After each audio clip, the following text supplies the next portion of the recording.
The Senate on Friday confirmed Lloyd J. Austin III as Defense Secretary, filling a critical national security position in President Biden's cabinet and elevating him as the first Black Pentagon chief.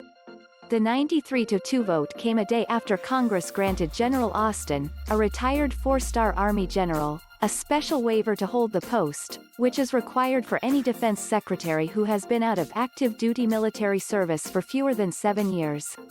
It reflected a bipartisan consensus on Capitol Hill that it was urgent for Mr. Biden to have his defense pick rapidly installed, a step normally taken on a new president's first day.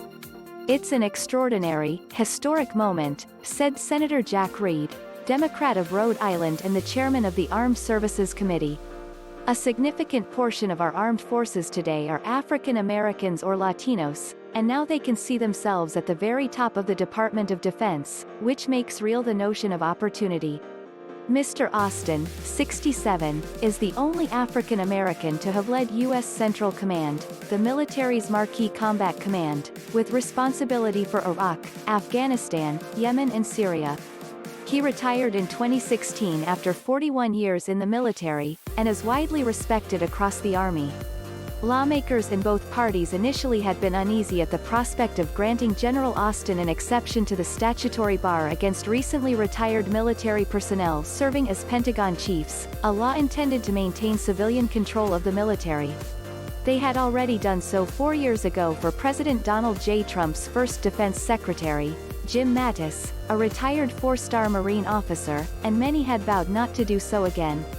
But facing intense pressure from officials from Mr. Biden's transition team and top Democrats, and after receiving assurances from General Austin that he was committed to the principle of civilian control, lawmakers rallied behind a barrier-shattering nominee.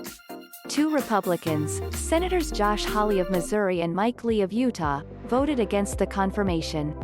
Even though 43% of the 1.3 million men and women on active duty in the United States are people of color, the leaders at the top of the military's chain of command have remained remarkably white and male. When President Barack Obama selected General Austin to lead the United States Central Command, he became one of the highest-ranked black men in the military, second only to Colin L. Powell, who had been chairman of the Joint Chiefs of Staff.